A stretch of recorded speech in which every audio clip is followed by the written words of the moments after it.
आप किसी को ये बताएंगे कि सब कुछ ठीक हो जाएगा, तो या तो आपसे वो दूर निकल लेंगे या आपको उलझन भरी निगाहों से देखेंगे। किसी को ये बताएं कि उन पर खतरा है और आपको उनकी पूरी अटेंशन मिलेगी। डैनियल कन्हेमन कहते हैं, ये पॉजिटिव और नेगेटिव एक्सपेक्टेशंस और एक्सपीरियंस के पावर के बीच की असमानता का एक एवोल्यूशनरी हिस्ट्री है। पैसा प्राप्त करना और पैसा रखना पूरी तरह से अलग चीजें हैं और पूरी तरह से अलग मानसिकता और रणनीतियों की आवश्यकता होती है। धन प्राप्त करने के लिए जोखिम उठाने, आशावादी होने और अपने आप को वहां रखने की आवश्यकता होती है। पैसा रखने के लिए इसके विपरीत की आवश्यकता होती है। इसके लिए विनम्रता की आवश्यकता होती है और यह भय होता है कि आपने जो बनाया है वह आपसे उतनी ही तेजी से छीना जा सकता है। दोस्तों, यह चैनल आपके सपनों को हकीकत में बदलने का जरिया है। अगर आपको लगता है कि यह वीडियो आपके लिए फायदेमंद है तो इसे लाइक करें और हमारे चैनल को सब्सक्राइब करें। आइए सफलता की ओर कदम बढ़ाएं। मॉर्गन हाउसेल की द साइकोलॉजी ऑफ मनी एक ऐसी किताब है जो आपको सिखाती है कि पैसे के साथ कैसे काम किया जाए ताकि इसे आकर्षित करना आसान हो जाए। यदि कोई इस वस्तु के पीछे के मनोविज्ञान को समझ ले तो बहुत सारा धन आकर्षित कर सकता है। पैसा दुर्लभ नहीं है, बल्कि केवल उन्हीं के लिए उपलब्ध है जो पैसे के खेल के नियमों को जानते हैं। इस पुस्तक को अभी पढ़ें और पैसे के मनोविज्ञान साइकोलॉजी को सीखें और अबंडेंस को आकर्षित करें। कई बार हम ये सोचते हैं कि कुछ लोग बहुत ज्यादा पैसा होने पर भी हमेशा एक मीडियोकर जीवन ही जीते रहते हैं और कैसे कुछ लोग कम इनकम होते हुए भी लॉन्ग टर्म में करोड़पति बन जाते हैं। आप चाहे माने या ना माने, इस समय पैसे को लेकर जो आप फैसला ले रहे होंगे वो आपके आने वाले कुछ सालों के फाइनेंशियल स्टेटस पर असर डालेगा। तो क्यों ना अभी से पैसे के मनोविज्ञान को समझा जाए और जल्दी से जल्दी फायदा लिया जाए। इसलिए आज हम बात करने वाले हैं एक ऐसी ही किताब के बारे में जिसका नाम है द साइकोलॉजी ऑफ मनी, जिसे मॉर्गन हाउसेल ने लिखा है। ये किताब पर्सनल फाइनेंस को ह्यूमन बिहेवियर के लेंस से परखती है। ये कई विषय पर एक ताजा नजरिया देती है, जैसे कि बहुत सी पर्सनल फाइनेंस की किताब फोकस करती है ऐसी चीज पर जैसे स्टॉक मार्केट कैसे काम करता है, कैसे स्टॉक सिलेक्ट करें जाए या एक पोर्टफोलियो बनाए जाए आदि। हाउसेल लोगों और पैसा के बीच की रिलेशनशिप पर फोकस करते हैं, इस पर पकड़ बनाने के लिए कि क्यों लोग खुद को कर्ज के बोझ तले दबाते हैं। आपको ब्याज दर जानने की जरूरत नहीं है। आपको लालच को, सुरक्षा, असुरक्षा को और सकारात्मकता, ऑप्टिमिज्म को पढ़ने की जरूरत है। यहाँ इस समरी को क्यों सुने, मुझे कहना होगा। इस तरह के एक व्यावहारिक सवाल पूछने के लिए आपको बधाई। एक ऐसे व्यक्ति के रूप में जो किताबों को पूरी तरह से पसंद करता है, मुझे उन्हें अच्छी तरह से पढ़ना, नोट्स लेना, उनकी शिक्षाओं के साथ प्रयोग करना और फिर उन पाठों को समराइज करना पसंद है जो मुझे सबसे ज्यादा प्रभावित करते हैं। परिचय अच्छा पैसा होने का आपके स्मार्ट होने से बहुत कम लेना देना है, लेकिन ज्यादा इस बात से लेना देना है कि किस तरह आप व्यवहार बिहेव करते हैं। सही चीजों में एंगेज करें और चांस है कि आप सफल हो जाएंगे। इसी तरह से आप में कितनी भी बुद्धिमत्ता, समझ या अंदर की खबर हो, ये आपको गलत व्यवहार से उपजे परिणाम से नहीं बचा सकता है। किताब का हर अध्याय, चैप्टर एक इंसान को पैसे के प्रति व्यवहार और रवैया, एटीट्यूड को दर्शाता है। कुछ व्यवहार अच्छे नतीजे की गारंटी देते हैं जबकि दूसरे व्यवहार विफलता के। तो चलिए फिर इस किताब के 12 महत्वपूर्ण पाठों को डिटेल में समझते हैं। पाठ 1, कोई पागल नहीं है, हर एक की अलग सोच होती है कि किस तरह यह दुनिया काम करती है। आपका दुनिया को देखने का नजरिया कई हालात, वैल्यूज और बाहरी प्रभावों से प्रभावित होता है। आपके अपने पैसे के साथ पर्सनल एक्सपीरियंसेस का दुनिया में होने वाली घटनाओं से लेना 1% है, लेकिन 80% इस बात से है कि आप किस तरह सोचते हैं कि दुनिया कैसे काम करती है। कोई भी चीज आपके डर और अनिश्चितता की ताकत को नहीं रोक सकती है, चाहे आप कितना भी पढ़ लें या खुले विचारों वाले हो जाएं।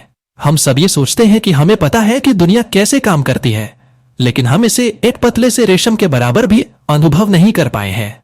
अमेरिका में लॉटरी टिकट खरीदने वालों पर गौर करें। कम आय वाले लोग सालाना $400 खर्च कर देते हैं। ये नंबर हायर इनकम वाले लोगों को भी चौंका सकता है। इसे पैसे की एक उम्मीद या ख्वाहिश का नाम देकर कुछ लोग इसको सही ठहरा सकते हैं। बिना खुद को उनकी जगह पर रखे ये जान पाना मुश्किल है कि वो ऐसा क्यों करते हैं।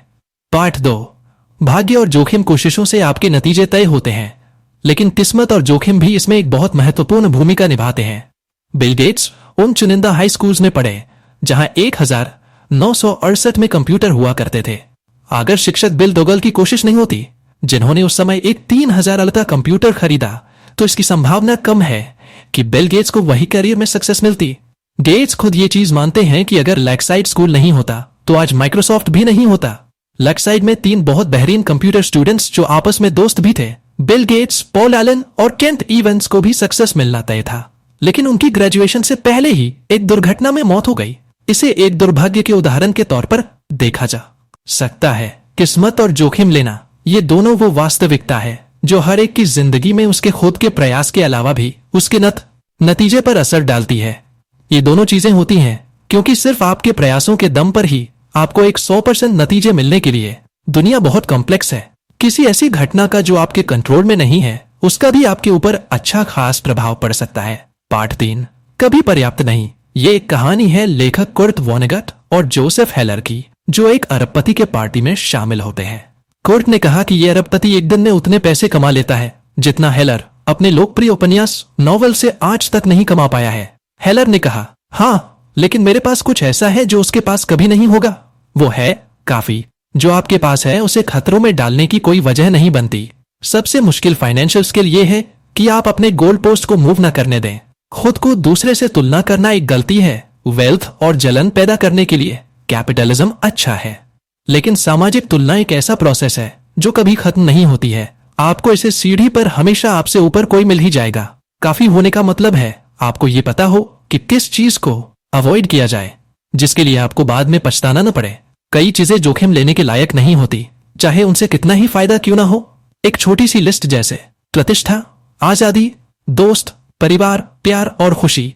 जीतने का सिर्फ एक ही रास्ता है कि आप उस खेल का हिस्सा ही नहीं बने। पार्ट 4, उलझा कंपाउंडिंग। वॉरेन बफेट के पैसों के पीछे एक साधारण सा तथ्य है। वो सिर्फ एक अच्छे निवेशक नहीं है, वो लगातार 75 साल तक एक अच्छे निवेशक रहे हैं। इनकी फाइनेंशियल सक्सेस को एक फाइनेंशियल बेस में बांधा जा सकता है जो उन्होंने अपने शुरू के सालों में बनाया था और बाद में उसे लंबा समय तक बनाया था। इन्वेस्टिंग उनका सीक्रेट है। समय। अच्छी इन्वेस्टमेंट हमेशा सबसे ज्यादा रिटर्न्स के बारे में नहीं होती। ये उन अच्छे रिटर्न्स के बारे में है जिनके साथ आप चिपक कर रहे हैं और लंबे समय तक में दोहरा सके। और यहाँ पर कंपाउंडिंग अपना जादू दिखाती है। पैसा प्राप्त करना और पैसा रखना पूरी तरह से अलग चीजें हैं, और पूरी तरह से अलग चीजें हैं, और पूरी तरह से अलग मानसिकता और रणनीतियों की आवश्यकता होती है। धन प्राप्त करने के लिए जोखिम उठाने, आशावादी होने और अपने आप को वहां रखने की आवश्यकता होती है। पैसा रखने के लिए इसके विपरीत की आवश्यकता होती है। इसके लिए विनम्रता की आवश्यकता होती है और यह भय होता है कि आपने जो बनाया है वह आपसे उतनी ही तेजी से छीना जा सकता है। पार्ट 5, अमीर बनना बनाम अमीर बने रहना। पैसा पाना और बनाए रखना बिल्कुल अलग चीजें हैं और इनके लिए बिल्कुल अलग मानसिकता और रणनीतियां, स्ट्रेटजीज चाहिए। पैसा पाने के लिए जोखिम लेने की जरूरत होती है, पॉजिटिव बने रहने और खुद को इसमें झोंक देने की पैसा बनाए रखने के लिए जरूरी होती है। ठीक इसके उल्टे की, इसके लिए चाहिए विनम्रता और ये डर कि जो आपने कमाया है वो बहुत जल्दी आपके हाथ से निकल भी सकता है। माइकल मोरिट्ज, जो एक वेंचर कैपिटलिस्ट है, कहते हैं, हम ये समझते हैं कि आने वाला कल बीते हुए कल जैसा नहीं होगा। हम अभी तक के मिले इनाम पर आराम नहीं कर सकते। हम आत्मसंतुष्ट नहीं हो सकते। हम ये मानकर नहीं बैठ सकते कि बीते हुए कल की सफलता आने वाले कल की सफलता में तब्दील हो जाएगी। एक सर्वाइवल माइंड होने के लिए 3 चीजों की जरूरत होती है। फाइनेंशियल अनब्रेकेबल होने का लक्ष्य बनाएं, इतना सक्षम बने कि मार्केट के उतार चढ़ाव सहन कर सकें और गेम में लंबे समय तक बने रह सके ताकि कंपाउंडिंग अपना जादू दिखा सके। प्लान करने के लिए सबसे महत्वपूर्ण चीज है कि कोई भी प्लान आपके प्लान के अनुसार नहीं जाएगा। हर योजना में गलती के लिए जगह रहती है।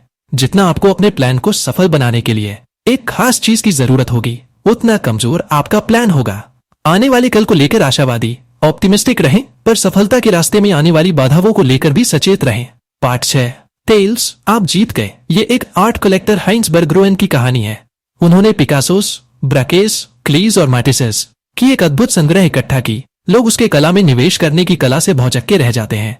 सच्चाई ये थी कि उन्होंने बहुत ज्यादा संख्या में कला खरीद लिए थे। उनके संग्रह का कुछ हिस्सा ही मूल्यवान था। बर्गरोन कई बार गलत भी हो सकता था, फिर भी आखिरी में वो सही निकलता था। कोई भी चीज जो विशाल हो, लाभदायक हो, प्रसिद्ध हो या प्रभावशाली हो, वो एक टेल इवेंट का नतीजा होती है, हजारों या लाखों में एक इवेंट की तरह। अब हम एक वेंचर कैपिटल मॉडल के बारे में बात करेंगे। अगर एक फंड 100 इन्वेस्टमेंट्स करता है तो वो 80% फेलियर का अंदाजा लगा रहे होते हैं, कुछ परसेंट अच्छा परफॉर्म करने का और 1-2% अच्छे रिटर्न्स का। अगर स्टॉक मार्केट में विनर्स और लूजर्स के डिस्ट्रीब्यूशन पर विचार करें तो ज्यादातर पब्लिक कंपनीज फेल हो जाती हैं, कुछ ही ठीक ठाक कर पाती हैं और कुछ होती हैं जो बहुत अच्छे रिजल्ट्स दे जाती हैं। जब आप स्वीकार करते हैं कि तेल ही बिजनेस, इन्वेस्टमेंट और फाइनेंस में हर चीज को चलाती है, तो आप ये समझते हैं कि बहुत सारी चीजें गलत जाएंगी, टूटेगी, फेल भी होगी, लेकिन ये बिल्कुल नॉर्मल है। पार्ट 7, वेल्थ वह है जो आप नहीं देखते। वेल्थ वो फाइनेंशियल एसेट है जो अभी तक किसी ऑब्जेक्ट में कन्वर्ट नहीं की गई है। हाउसे बताते हैं कि जब लोग कहते हैं कि वो करोड़पति बनना चाहते हैं, इसका असल में मतलब ये है कि वो $1 मिलियन खर्च करना चाहते हैं। $1 मिलियन खर्च करना करोड़पति बनने से बिल्कुल उल्टा है। वेल्थ और रिच के बीच में अंतर ये है कि लोग जो बड़े घर में रहते हैं और फैंसी कार चलाते हैं वो रिच है। बड़ी इनकम वाले लोग रिच है, वो इस चीज को दिखाते हैं कि वो रिच है। वेल्थ छुपी हुई होती है। वेल्थ वो इनकम है जिसे सेव किया जाता है, ना कि खर्च। वेल्थ का होना है ऑप्शन का होना, फ्लेक्सिबिलिटी का होना और ग्रोथ का होना। वेल्थ का मतलब है वो खरीदने में सक्षम होना जिसकी आपको जरूरत है। पार्ट 8, पैसे बचाएं। एक निश्चित इनकम लेवल के बाद 3 तरह के लोग होते हैं। एक जो बचाते हैं यानी कि सेव करते हैं, दूसरे जो सोचते ही नहीं है कि वो पैसा बचा सकते हैं, तीसरे वो जिनको नहीं लगता कि उनको पैसा बचाने की जरूरत है। आपकी सेविंग रेट आपकी आय या इन्वेस्टमेंट रिटर्न से भी ज्यादा महत्वपूर्ण है। लोग क्या सोचते और महसूस करते हैं इसके बारे में चिंता न करें। अपने समय के ऊपर नियंत्रण, कंट्रोल होना और ऑप्शंस होना दुनिया की सबसे मूल्यवान मुद्रा, करेंसी है। पार्ट 9, उचित, तर्कसंगत और त्रुटि एरर की गुंजाइश। फाइनेंशियल डिसीजंस लेते समय बिल्कुल ठंडा होकर ना रहे। उचित रहने का लक्ष्य रखें। वाजिब होना ज्यादा रियलिस्टिक है और इसके साथ लंबे समय तक बने रहने की जो कि सबसे ज्यादा मायने रखता है। पैसा बनाने के चांसेस समय के साथ बढ़ते जाते हैं। स्कॉट सागन जो एक पॉलिटिकल साइंटिस्ट है कहते हैं, चीजें जो पहले कभी नहीं हुई वो पूरे समय होती रहती है। याद रखें कि बीते कल की परफॉर्मेंस आने वाले कल की परफॉर्मेंस का संकेत नहीं होती है।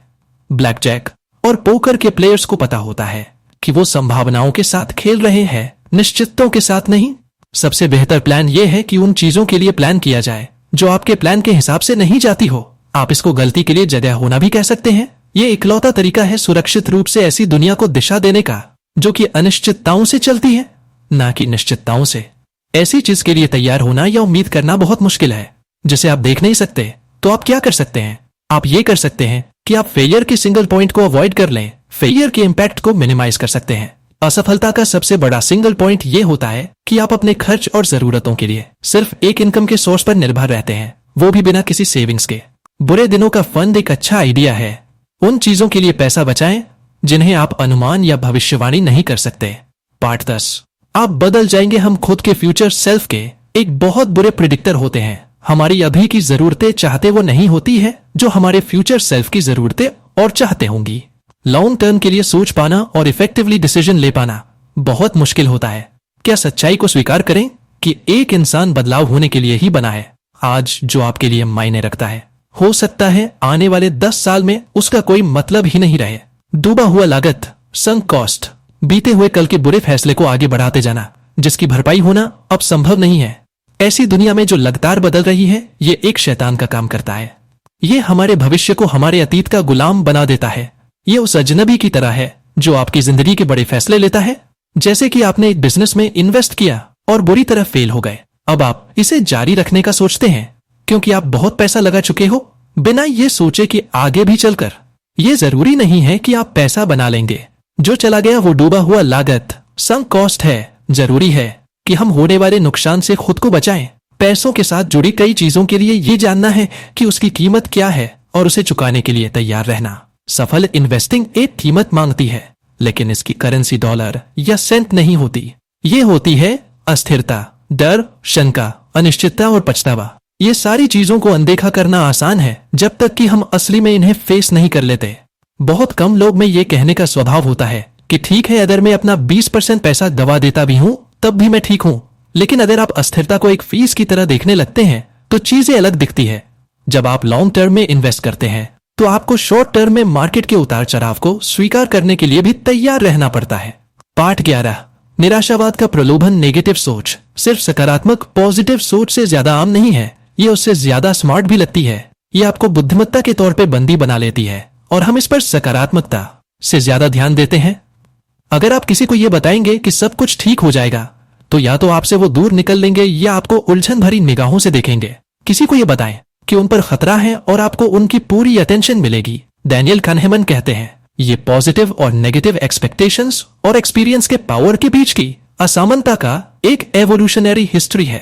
ऑर्गेनिजम्स खतरों को अवसरों से ज्यादा जरूरी मानकर काम करते हैं। उनके जीवित रहने और रिप्रोड्यूस करने के मौके ज्यादा बनते हैं। 2000 में जब तेल के मूल्य बढ़े, कुछ खास तरह से तेल निकालना इकोनॉमिकली संभव हो सका। आवश्यकता आविष्कार की जननी है और मानवता अनंत इन्फिनाइट रूप से इनोवेटिव है। लोग बाधाओं और समस्याओं को नए समाधान सॉल्यूशन के साथ जवाब देते हैं। खतरों के साथ समान परिमाण के समाधान भी आते हैं।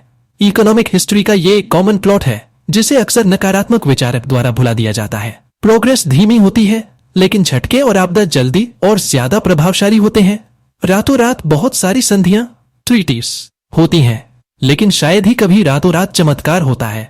ग्रोथ बनती है कंपाउंडिंग से, जो कि हमेशा समय लेती है।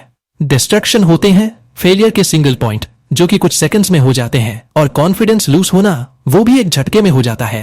पाठ 12 कबूल नामा कन्फेशन। इस लेसन में लेखक कुछ अपने फाइनेंशियल बिहेवियर और विश्वास को हाईलाइट करते हैं। हाउसेल के फाइनेंशियल डिसीजन की एक ही ड्राइव है, स्वतंत्रता। वो कम खर्च वाली एक्टिविटीज में खुशी खोजते हैं, जैसे एक्सरसाइज, रीडिंग, पॉडकास्ट और लर्निंग। उनके पास कर्ज के पैसे से लिया हुआ घर नहीं है। वो ये मानते हैं कि हो सकता है कि ये एक बुरा फाइनेंशियल डिसीजन हो, पर एक अच्छा मनी डिसीजन है, क्योंकि इसमें कम से कम मन की शांति तो है। वो अपने 20% एसेट्स कैश में रखते हैं, जिसमें उनके घर की कीमत शामिल नहीं है। वो एक सेफ्टी नेट बनाने के लिए और इमरजेंसी में अपने स्टॉक्स बेचने से बचने के लिए ऐसा करते हैं। चार्ली मंगर कहते हैं, कंपाउंडिंग का पहला नियम ये कहता है कि इसमें बिना वजह के रोक टोक न किया जाए। हाउसेल अब किसी इंडिविजुअल स्टॉक्स में इन्वेस्ट नहीं करते। हाउसेल ने सभी stock market investments low cost index funds में कर रखे हैं। कुछ लोग एवरेज मार्केट को आउट परफॉर्म कर देते हैं। ये बहुत मुश्किल है, और जो ज्यादातर लोग सोचते हैं उससे कहीं ज्यादा मुश्किल। हर इन्वेस्टर को वो रणनीति चुननी चाहिए जिसके लक्ष्य पाने के सबसे ज्यादा चांसेस हों। ज्यादातर इन्वेस्टर्स के लिए लॉन्ग टर्म में लो कॉस्ट इंडेक्स फंड सबसे ज्यादा रिटर्न देकर जाएंगे। धन्यवाद दोस्तों, मुझे उम्मीद है कि यह समरी आपको पसंद आई होगी। मुझे उम्मीद है कि आप किताब के सभी पाठों को अपनी जिंदगी में अपनाकर अपनी लाइफ को और भी बेहतर बना पाएंगे।